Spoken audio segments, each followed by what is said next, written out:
CM wants to form an open-top box from a rectangular sheet of cardboard measuring 18 by 24 inches. The box will be created by cutting out equal squares of side X from each corner of the sheet and then folding up the sides. Find the value of X that will maximize the volume of the box. So, galing sa cardboard, 18 inches by 24 inches. The box is to be made by cutting a square of side X from each corner of the sheet and folding up the sides. So, tatanggalin natin yan with side X.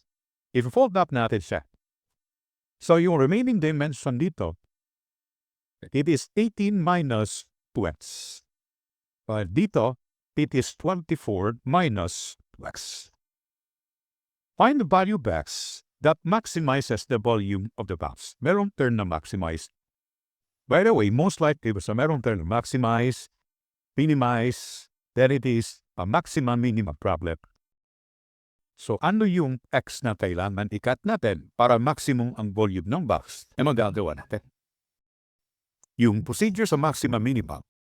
Una, gumawa ka ng equation. Kung ano yung gusto natin i-maximize or ano yung gusto natin i-minimize. For this problem, gusto natin i-maximize ang volume. Di ba kung titingnan natin yan dito? I-fold up natin yan. Yung box natin is, yung dimension is 24 minus 2x. That one is 18 minus 2x. And the other side is x. Ito, pinupin natin, that's x. Yung volume niyan can be written as length times width times thickness. Length, width, times thickness, x. So, ito yung gusto natin i-maximize. Yan yung unang-unang gagawin niya sa maxima minima.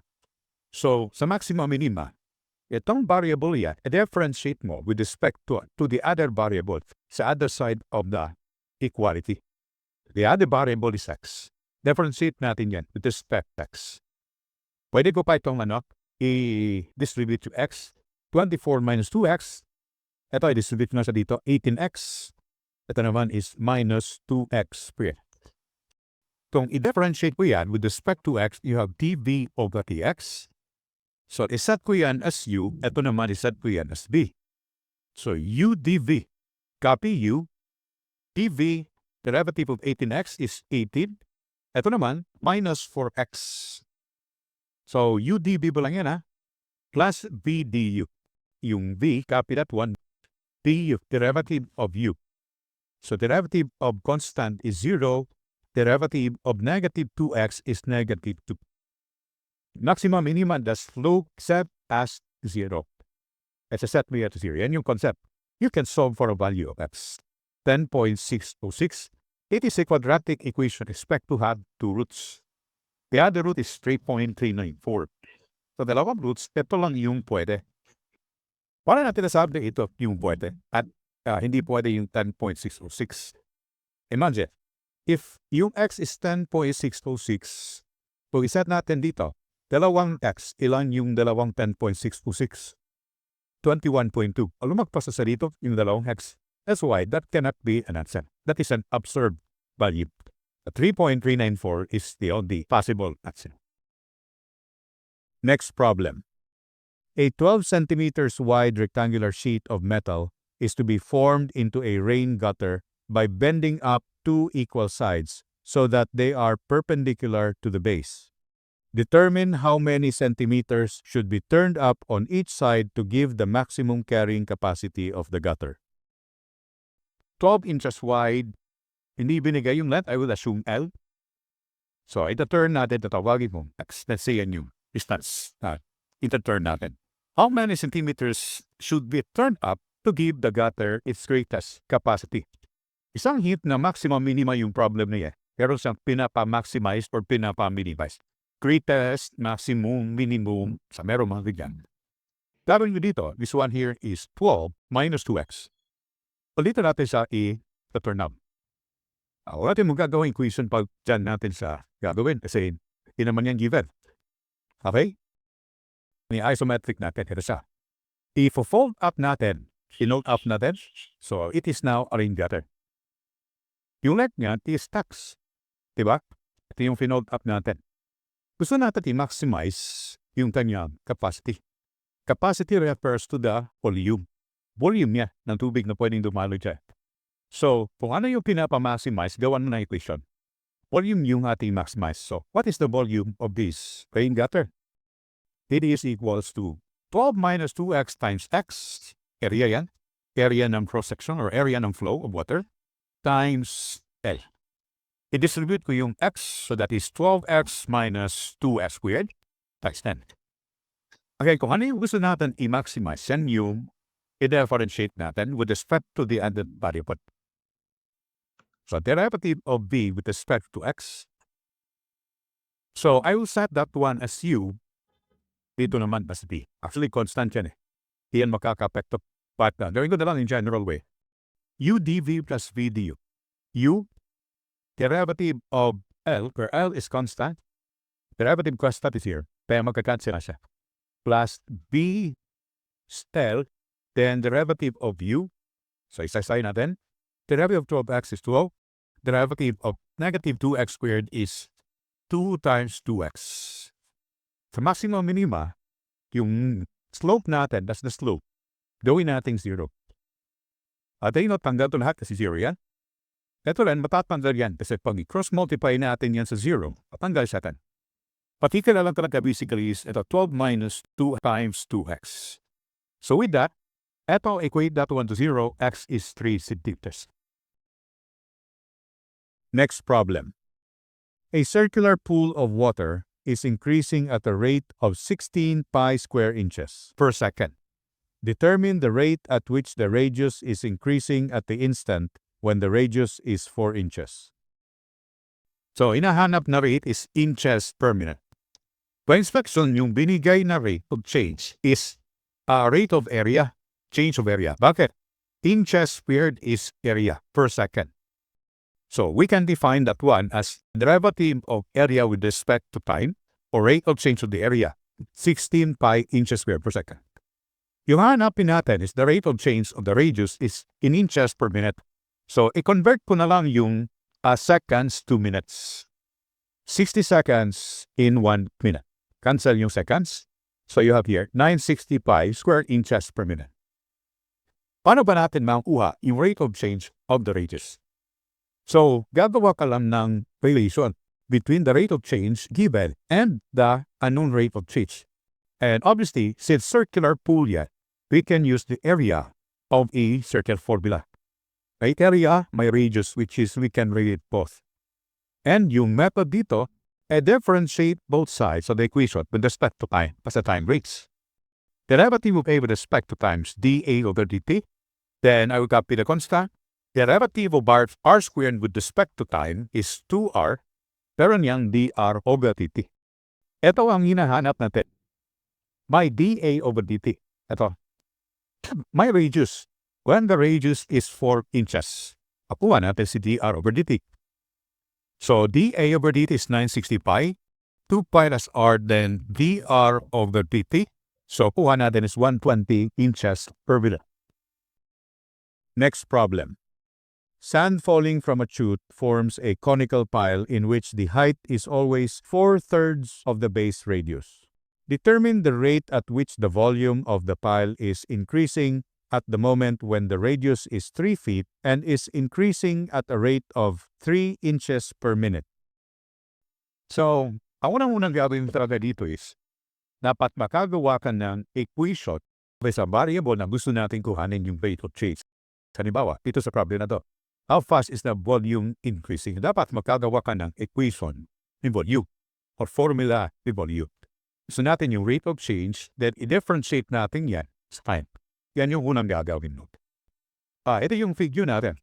Let's say dito yung shoot natin, then there is a sand poly. Forms a conical pile. Ito siya, forms a conical pile. So, let's say ito yung radius r, then height h. At any time, the altitude or h is 4/3 of the radius of the base. May binigay na kondisyon. So, volume increasing. Rate of change of volume yung ating hinahanap. Ano yung volume ng cone?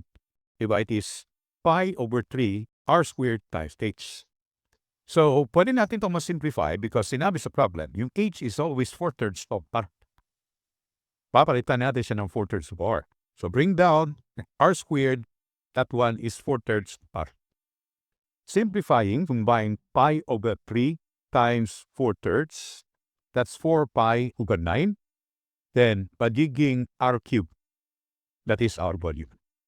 Gusto natin makuha yung rate of change, differentiate natin both sides with respect to time. So dv over dt, so differentiate mo yan with respect to time. This is constant, 4 pi over 9. Derivative of r cubed with respect to time, magiging 3r squared, dr over dt. Hindi yan matatanggal. So para makuha natin yan, we need r. Okay, we need r. Yung condition is when the radius at the base is 3 feet. It is increasing at a rate of 3 inches per minute. So, etong given niya, 3 inches per minute, that is the dr over dt. Ito rin given na siya, at 3 feet. So, when r is 3 feet, the dv over dt, just copy that one, 4 pi over 9, 3r squared, r is 3, yung dr over dt is inches per minute. 1 feet in 12 inches. Cancel yung hating inches. Feet squared plus feet magiging cubic feet per minute. So the dv over dt is 3 pi cubic feet per minute. Next problem. Determine the equation of the curve that passes through the point 3, 2 and has a slope given by 5x squared minus x plus 1 at every point x and y. Yung given dito is the equation of the slope. Dy over dx yan. That is the slope. Gusto natin kuhanin yung kanyang equation. So, para maging equation natin yan, yung original equation, cross multiply dx on the other side, that becomes this times dx. Para maging y na lang yan, integrate natin both sides. The curve here is integral of dy is y, then integral of 5x squared minus x plus 1 dx. Ito simple integration na yan. Integral of 5x squared, it is, right, magiging 2 plus 1, kaya 3. Then divided by 3. So 5/3 x cubed. Ito naman, 1 plus 1, so minus x squared, 2, then 2 rin yung ating denominator. Integral of 1 dx, it is equals to x. Then remember, meron yang constant of integration. Indefinite integral tayo.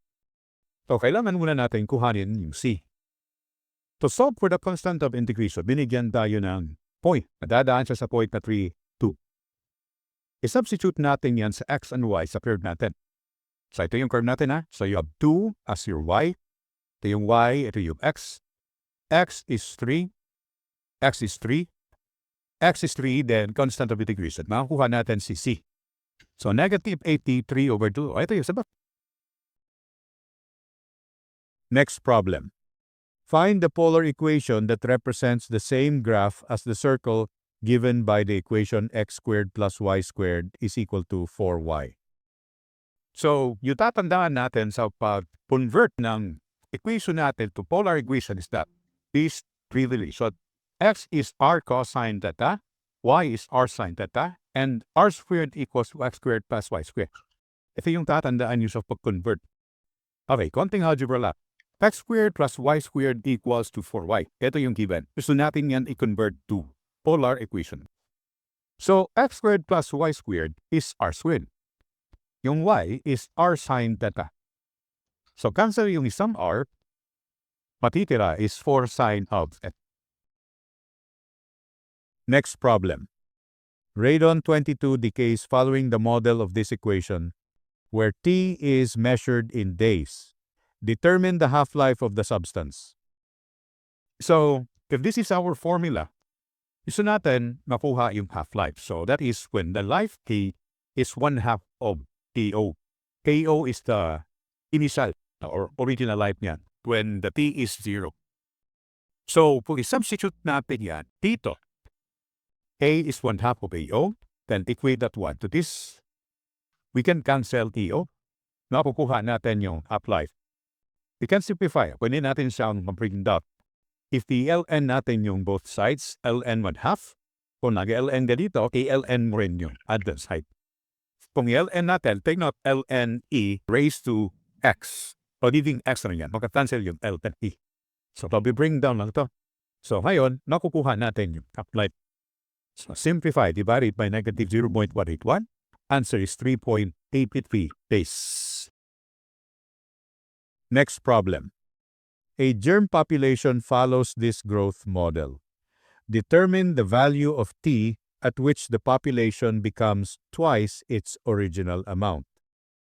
So if that is the equation of the population, let's say population is Y equals to A of E raised to 0.4 of T.